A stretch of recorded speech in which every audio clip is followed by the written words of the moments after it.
El diputado Juan Santana del Partido Socialista, miembro de la Comisión de Educación de la Cámara. Diputado, ¿cómo está usted? Muy buenos días. Buenos días, Rafa.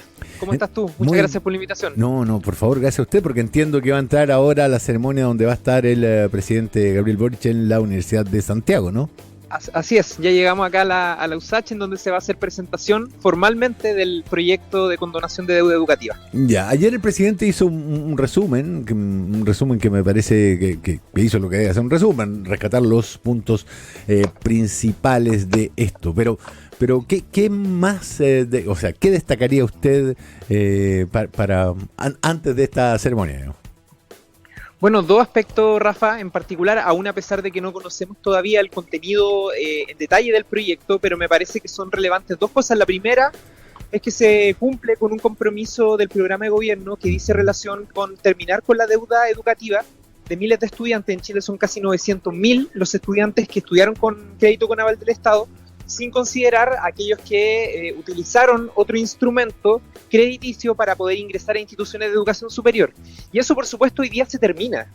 Y me parece que es relevante el anuncio que se ha dado, toda vez que el estudiante deja de ser deudor, el estudiante tiene una mayor consideración por parte del Estado, una protección a través de un sistema colaborativo que es sostenible, completamente sostenible en el tiempo. Uh-huh. Y lo segundo, Rafa, que me parece muy relevante y que pasa un poco piola en este debate, es que se establece un nuevo sistema de financiamiento para la educación superior.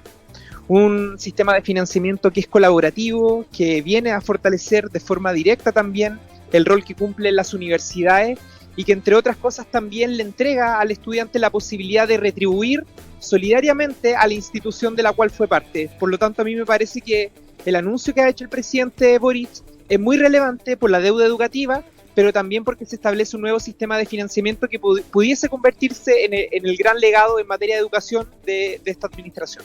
Sí, yo estaba viendo ahí que la deuda total del CAE son 11.700 millones, 11.000 millones, o sea, casi 12.000 millones de dólares, que es una brutalidad, y que el 59, 58 y algo por ciento es del Estado.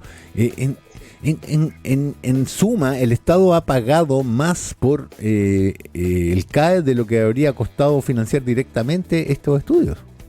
9.000 millones de dólares, uh-huh. Rafa. Es decir, cuando se intenta crear un debate, una discusión artificial sobre cuán prioritario es para el Estado chileno priorizar una política pública como la condonación de la deuda educativa en circunstancias que hay otras prioridades, así lo plantean otros sectores. Uh-huh. Bueno, uno pudiese preguntarse, hoy día el Estado ya destina una cuantiosa cantidad de recursos justamente para el pago de intereses, de mora, y estos recursos no van a ayudas sociales, estos recursos van directamente al banco. Por lo tanto, aquí más bien lo que va a hacer el Estado es ahorrar una cantidad importante de recursos que perfectamente podrían distribuirse posteriormente en otras tareas que tiene el sistema educativo chileno. A mí me parece que esta es una buena noticia, porque efectivamente el Estado hoy día ya destina muchos recursos para el pago, digamos, de intereses y demoras de los estudiantes que no están pagando por distintas razones. Y en esto también hay que despejar otra cosa, Rafa. Cuando se dice que esto es una política pública de élite o que es de nichos, el 56% de los estudiantes que tienen deuda educativa tienen ingresos menores a los 750.000 pesos.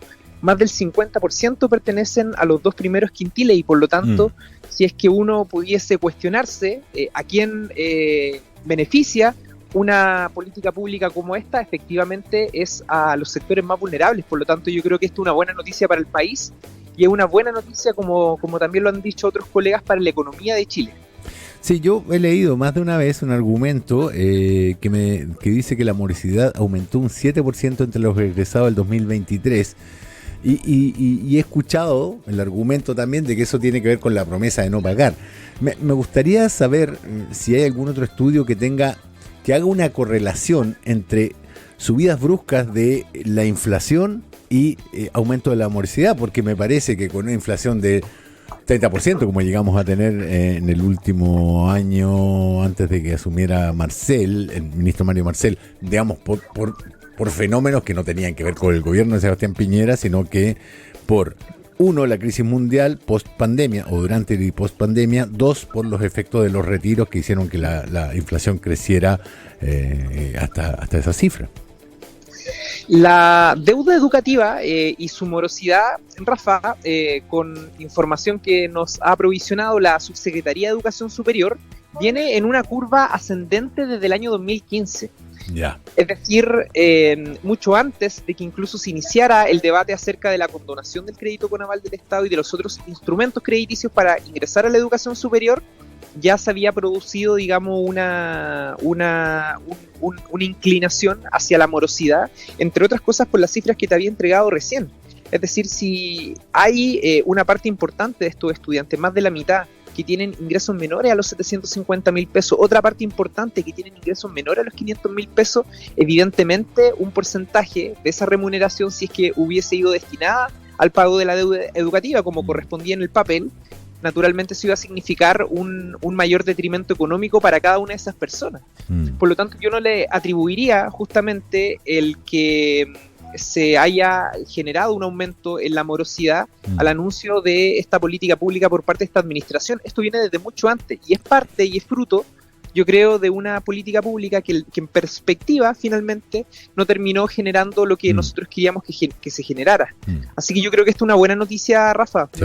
Insisto, no solamente para las personas que estudiaron con crédito con aval del Estado, sino que también es una buena noticia para que la economía del país y para que los recursos del país sean mejor utilizados. Sí, a mí me gustaría resaltar, porque todo hay que decirlo, que el presidente Piñera bajó de un 6 a un 2% el interés, y el hombre había sido banquero, así que sabía distinguir perfectamente el interés de la usura. Sin embargo, hay un dato que a mí me parece especialmente revelador. El CAE ha beneficiado principalmente a estudiantes de universidades privadas, institutos profesionales y centros de formación técnica. Principalmente no a los miembros del CRUCH, las universidades miembros del CRUCH.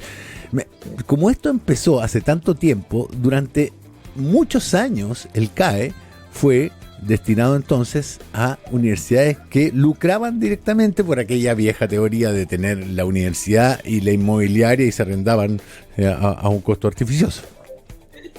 Claro.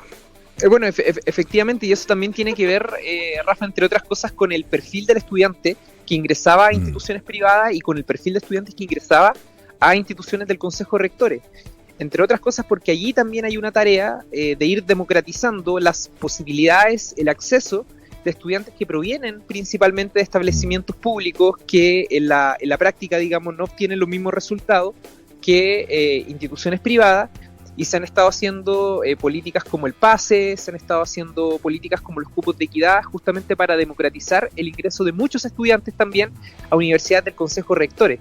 Ahora bien, a mí me parece que allí hay otra discusión que es muy pertinente dar a propósito de la situación de la ex ministra de Educación Marcela Cubillos, y que tiene relación con cómo el Estado, junto con entregar posibilidades presupuestarias para que los estudiantes ingresen a instituciones de educación superior, también existan herramientas de fiscalización que permitan, digamos,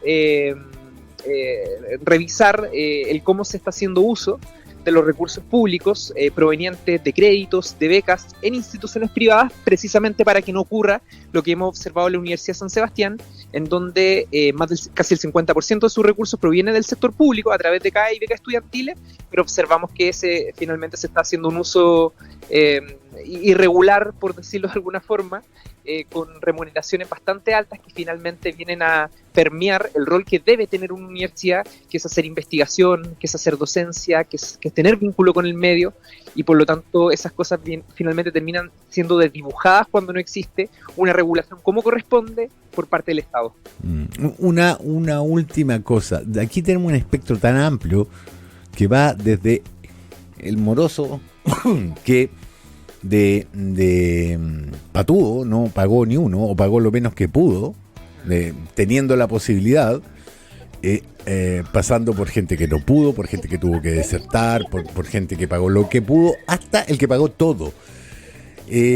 Calculo que acá es súper difícil hacer una ley que sea absolutamente justa con todo el mundo. Yo sé que todavía no conocemos el detalle, pero se ha procurado evitar, digamos, la comparación odiosa entre el que pagó todo y va a recibir un beneficio, mientras que otro que de patúo no pagó casi nada y también va a recibir un beneficio? Son 4 segmentos los que se van a subdividir, por así decirlo, Rafa, entre aquellas personas que desertaron, aquellos que se terminaron titulando y aquellos también que son morosos y aquellos que cumplieron a cabalidad los compromisos adquiridos en términos, digamos, crediticios. Y ahí nosotros defendemos, y así lo ha dicho también el presidente, 2 criterios que nos parecen muy importantes. En primer lugar, aquellas personas que tienen menores ingresos, y en segundo lugar, aquellas personas que también, no teniendo un gran ingreso, han tenido la responsabilidad, el criterio de responder a esta deuda. Por lo tanto, nos parece que allí hay 2 criterios que deben ser reconocidos, pero tal como lo señaló el presidente de la República el día de ayer, todos los estudiantes de alguna forma van a ser beneficiados. Ya, perfecto. Vamos a conocer más antecedentes, diputado.